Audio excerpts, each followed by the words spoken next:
Thank you. Welcome to the new term, and please sit down.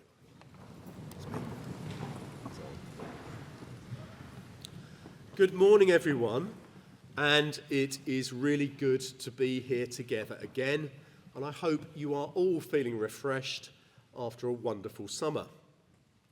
Many of you will be used to coming to Routh each morning, while for others, this will be a new experience. Routh Assembly is named after a long-serving headmaster, Mr. Robert G. Routh, and it used to take place in Routh Hall, although the senior school is now too large for us all to meet there. And the purpose is simple: to share information, celebrate successes, consider ideas, hopefully some of which will be of interest, and importantly, to come together as a community. Today, I want to take the opportunity to welcome everyone to a new school year at Bromsgrove. And for some, this will be another year in the senior school. For others, it will be their first. For some, it's the first day in a new school, and for some, the first day at school in the UK. Regardless, I hope everyone has a happy year, making new friends, discovering new talents, and achieving far more than we might ever have imagined. As I've said before, if we're not new to Bromsgrove, please go out of your way to support those who are. Whether in tutor groups, houses, lessons, or activities, the newness of it all may make some feel nervous or unsure. Let's make certain everyone feels comfortable and part of the Bromsgrove family as quickly as possible. And that goes for new teachers as well. I'm delighted to welcome Mr. Ramsey as Head of Art, Mr. Hale as Head of Biology, Mr. Barfield, who's returning to teach drama and English, and Mr. Javed, who joins us as a teacher of business. And in addition, there are some new roles for teachers who were here last term. And that includes Mr. Hutsby, who becomes Director of IB, Miss Popescu, who's now Head of Futures, Mrs. Ellis Breakwell, who's Head of Religious Studies, Mrs. Perkins, who becomes Head of Academic PE, and Miss Brown is second in Academic PE. Mr. Unterhalter becomes Assistant House Parent in Lupton. Miss Perez is Assistant House Parent in Webber.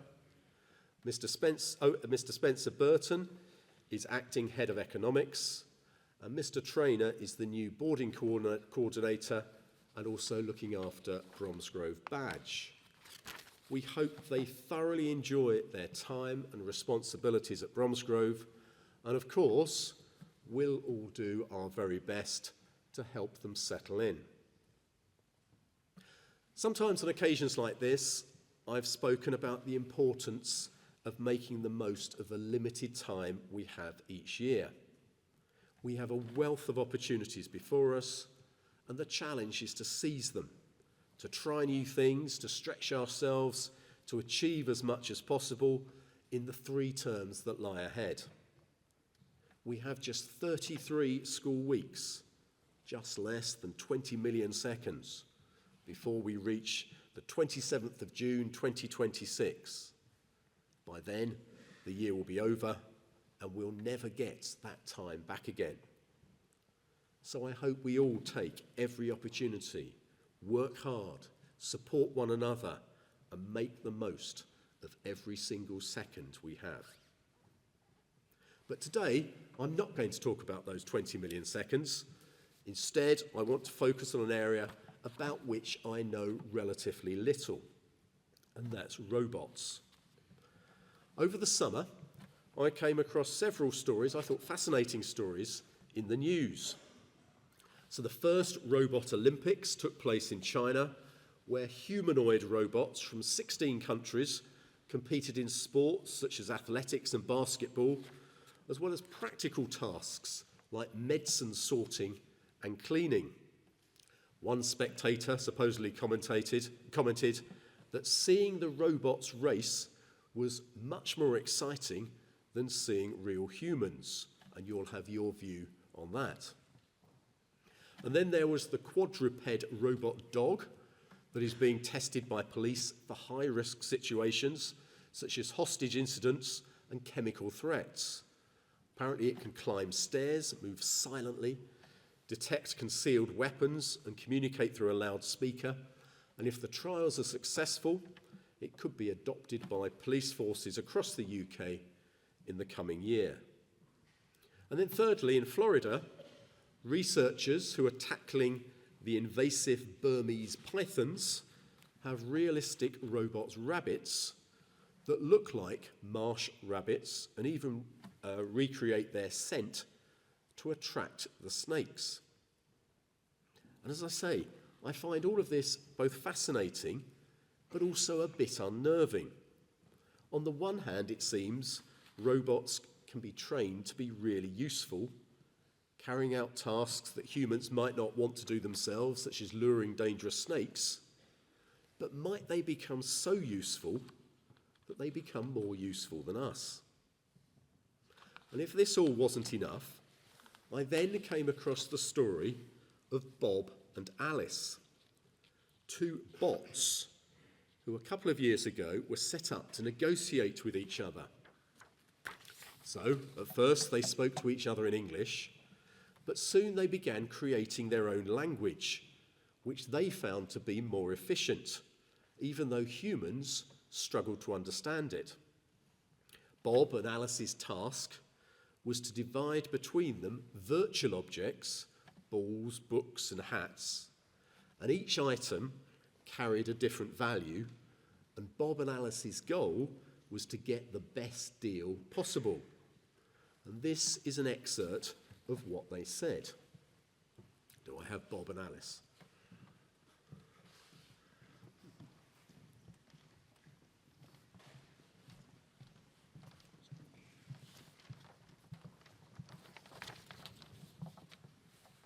I can I everything else. Balls have zero to me, to me, to me. You, I everything else.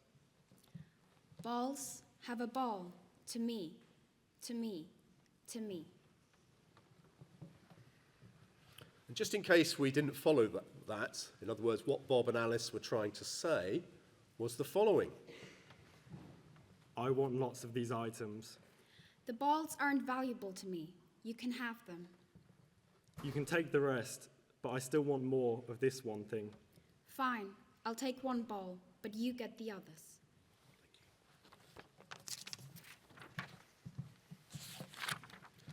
For those of you who are interested in coding, or just interested, you can read more about Bob and Alice and the experiment. It was actually carried out by researchers from Facebook, and we have just heard just a small part of their interaction, sharing out balls and other things.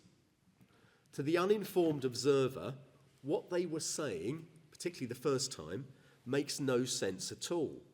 But for Bob and Alice, it was quick and an efficient exchange of information, and that was all they needed. They didn't need anyone else to understand what they were saying, so they stopped using clear English. But there was no emotion or politeness in how they interacted. They didn't need that. Their goal was simply to perform their task as quickly and as efficiently as possible. And for all that robots or bots can do well, including sharing information efficiently, they don't, so far as I know, seek to build relationships. But we, on the other hand, do. As members of a community, and that is what I hope we are, we choose our words carefully. We listen to others, and we seek to be understood, and we seek to understand, because we want those around us to feel included and valued, just as we do ourselves. So even though it might take a fraction of a second of our precious time, when we collect our main course at lunchtime, we thank the member of staff who serves us. We take the trouble to make a new classmate feel welcome, perhaps by suggesting that they might sit next to us. And we smile at the person who passes us on the way to a lesson. And all of you will be able to think of countless other examples, including ways in which you've treated others kindly this morning already. In short, we do these things because humans are social beings. Small gestures of kindness and inclusion build trust, connection, and a sense of community, which is what we want. None of this would matter in the least to Bob and Alice, but for us, the way we communicate through our words and through our actions matters deeply. So, as we begin our new year together, some of us, for the very first time at Bromsgrove, let's get things off to the best possible start together.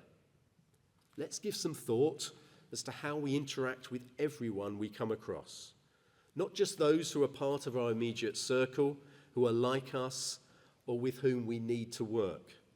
It's just as important to connect warmly and kindly with others, including those who are new, those who might be a bit different, and those who are not yet part of our friendship group. The purpose? Well, that makes the school a happier place for everyone, which we'll all understand, even if Bob and Alice wouldn't. Thank you. Now, as we do on these occasions, there's a number of notices and causes for celebration. First of all, it was lovely to see so many of you in school last week on various occasions, perhaps at the board's induction or attending the various pre-season training sessions. And it was also good seeing many of you guiding new pupils and helping them navigate their way around the school. And as I've said, helping them to settle in. So if you were part of that, thank you very much indeed. Through the summer, July for IB, and then August for GCSE, BTEC and A-Level, we had cause to celebrate results that Bromsgrove pupils achieved. Some of you are sat here today. So IB students achieved an average out of 45, this is the average score, of 39.8 points. And that makes Bromsgrove the 11th highest performing IB school in the world. So well done to those of you, pupils and staff, who helped achieve that. And across A-Level and BTEC and IB together, last year's upper six leavers achieved the equivalent of 60% A-star and A grades. That's the A-Level equivalent. Very well done to them in their absence. At GCSE, those of you who were here in the fifth form last term, the average grade was just over a 7, and nearly 2/3 of grades, all 1,900 of them or so, were 7, 8 or 9, which is an A grade or above in old money. So very well done. 90% of those of us who left us in the summer will join their first choice of university later in September, and a quarter of the 223 students who left us are about to begin courses at world top 50 universities here in the UK and across the globe. And of course, the challenge for everyone who is sat here, who will have exams next summer, is to do the very best you can individually. Looking back over some other things that happened in the summer, firstly, athletics. Congratulations to the girls who competed in the English Schools Team Athletics Championships. The national finals were during the first week of the holidays. Just to reach the finals is a tremendous achievement, and our inter-girls team placed 13th nationally in this prestigious competition. So well done to everyone involved in representing the school with such dedication and excellence. Can we give them a round of applause, please?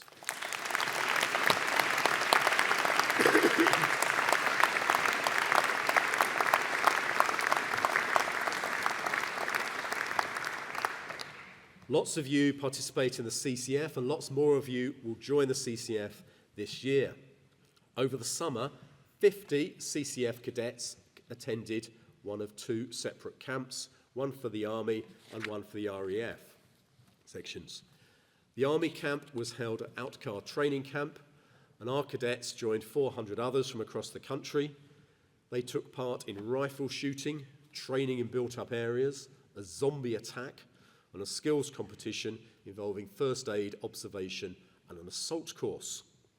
During the camp, cadets developed confidence, learned more about themselves, and helped cadets from our partner school in Redditch to acquire new skills too. RAF Cranwell hosted our RAF cadets for a busy and varied week. Each cadet experienced flying in a glider or a grob tutor, with some lucky enough to try both. They fired on an indoor range, explored all parts of the officer training school, visited RAF bases across Lincolnshire, including the Red Arrows base, took part in a drill competition, earned leadership badges, and made new friends from those from other schools. And then lastly, a couple of weeks ago, 9 of our cadets also took part in the VJ Day parade for the Bromsgrove Town Act of Remembrance. 58 upper 6th pupils set off to North Wales after Commem to complete their Gold D.A.V. qualifying expedition. A cold and cloudy summit of Snowdon on day 1 was balanced by beautiful evenings in camp, spent cooking, chatting and relaxing. We look forward to their expedition presentations in a couple of weeks, which will mark the completion of this stage of their award. And once all components are finished, pupils can then look forward to celebrating at one of the royal palaces in London. The Gold D.A.V. Award is now open for new lower 6th enrolments. Internationally recognised for developing young people's resilience, communication and commitment, the Gold D.A.V. Award is an excellent opportunity to try something new and enhance your portfolios beyond everything else that you do. I gather all lower 6th students received an email from Miss Baker last week. Please sign up on Socks today if you're interested. In July, 50 members of the senior rugby squad set off on a 2-week tour of South Africa. The tour gave the boys a chance to play rugby in a different country, whilst also experiencing a range of new cultural adventures. Beyond the matches, the squad enjoyed an action-packed itinerary, including a 2-day safari, a guided tour of a local township, a powerboat ride, surfing lessons, riding giant scooters down the side of Table Mountain, and climbing to the summit to take in a panoramic view of Cape Town. In terms of the rugby, the squad played a total of 8 matches, preparing for the season ahead and testing themselves against some of South Africa's top rugby schools. And the boys can feel very proud of achieving 5 victories during the tour. But also, Mr. Window praised the boys' behaviour throughout the trip, describing it as exemplary and that they were a credit to their parents and to the school. At the end of the summer term, our under-16 boys and girls tennis teams competed in the School Sport Magazine National Tennis Finals. I'm very pleased to report that the under-16 boys won their semi-final against Aylesbury Grammar School and then defeated Lancaster Grammar School in the final, making them national champions. The under-16 girls also performed admirably, winning their semi-final against North London Collegiate School. In the final, they faced Wickham Abbey, and despite a hard-fought match, were narrowly defeated in a tie-break, finishing as national runners-up. I now invite forward both squads to receive our congratulations. Very, very well done.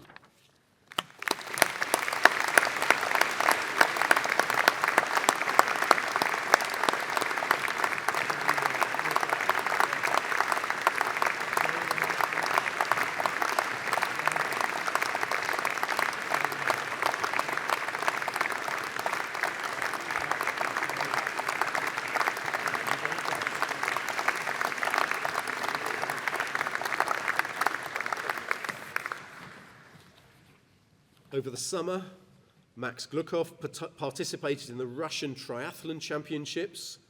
In an open age event, he finished 28th overall, but won the under-18 competition. Can we give Max a round of applause, please, too?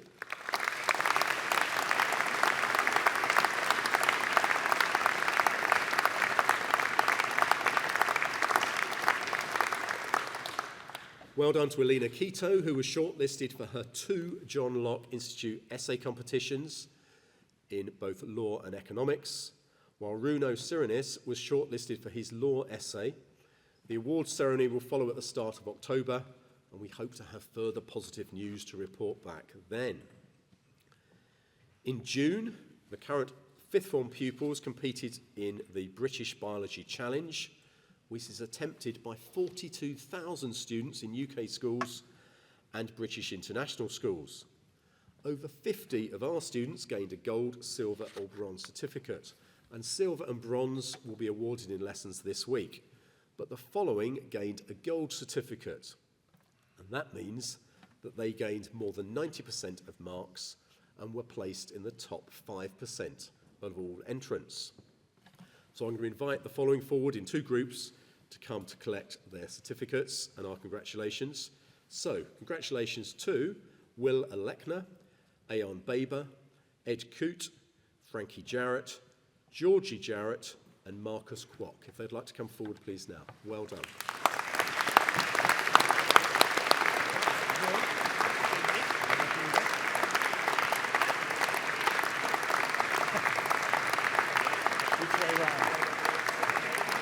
You'll have to judge between Frankie and Georgie.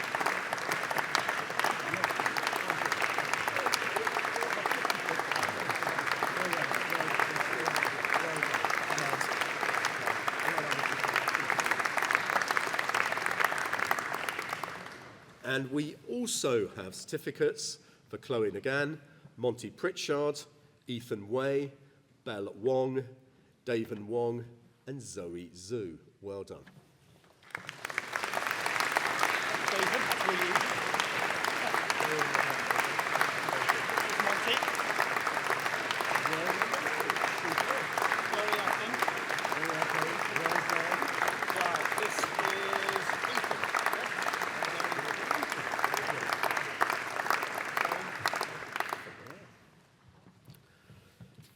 In June, lower sixth biology students competed in the British Biology Intermediate Olympiad.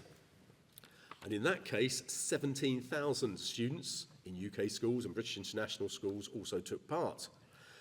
A significant number of folk here will receive a certificate in lessons this week, but again, the following gained a gold certificate, and again, that places them in the top 5% and of all of those who took part in what is a very challenging competition.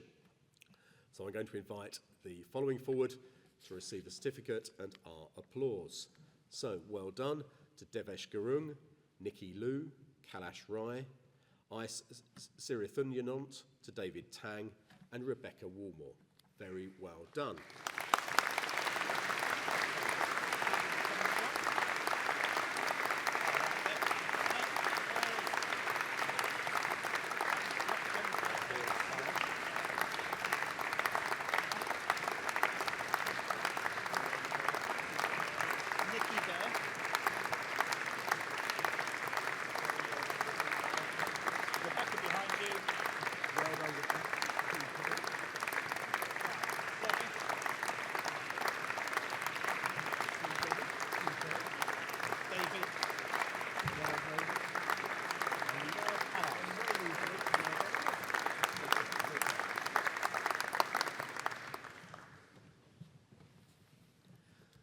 Some of you may be aware that this is the National Year of Reading, and I hope reading is very much part of our culture.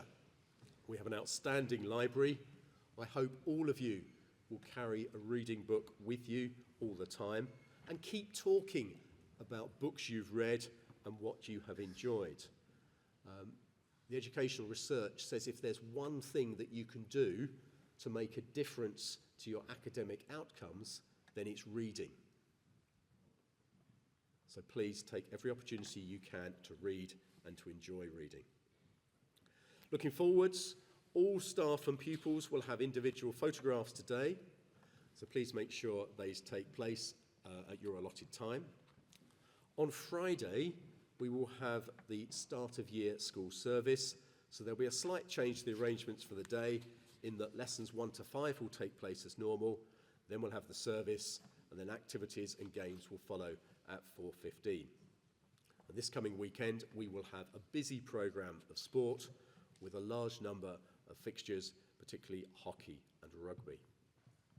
Could I please ask you to stand for the grace?